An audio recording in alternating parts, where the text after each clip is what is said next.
문재인 대통령의 광복절 경축사에 촉각을 곤두세웠던 일본 정부가 일단 지금 긍정적인 반응을 내놓고 있습니다.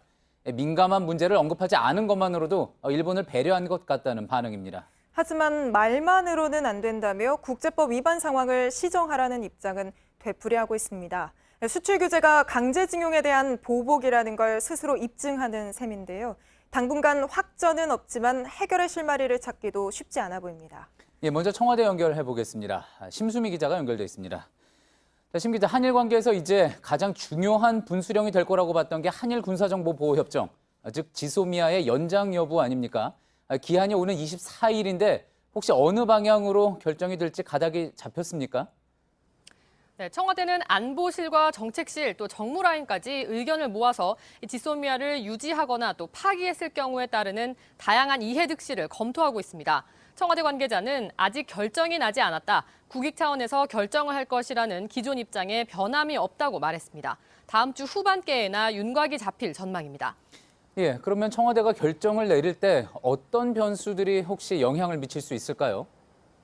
네, 가장 큰 관건은 일본의 움직임입니다. 문 대통령은 어제 경축사를 통해 일본을 정면으로 비판하는 대신에 대화와 협력의 길로 나오라고 제안을 했습니다. 일본이 여기에 화답할지를 일단 기다려본다는 겁니다. 또 하나의 변수는 미국인데요. 사실상 지소미아가 이 한미 동맹에서도 중요한 비중을 차지하는 만큼 일본이 변화된 입장을 보이지 않더라도 우리 정부가 먼저 지소미아를 폐기하는 게 조금 부담될 수 있습니다.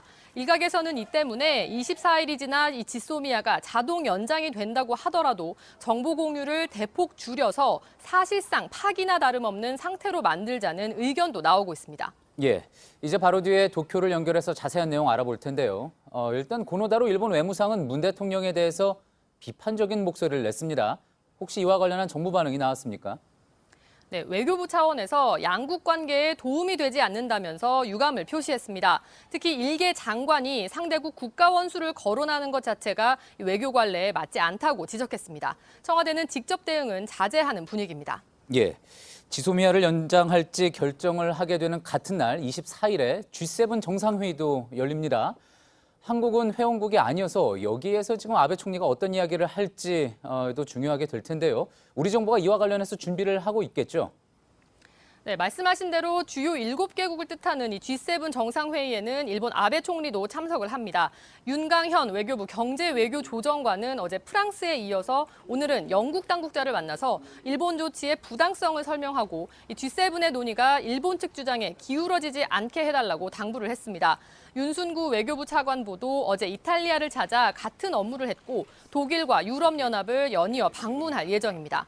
어제 대통령 경축사가 대화를 통한 해결에 방점이 찍힌 만큼 이런 우리의 입장을 국제사회에 적극 알려서 일본을 압박할 걸로 보입니다. 청와대에서 심수미 기자였습니다.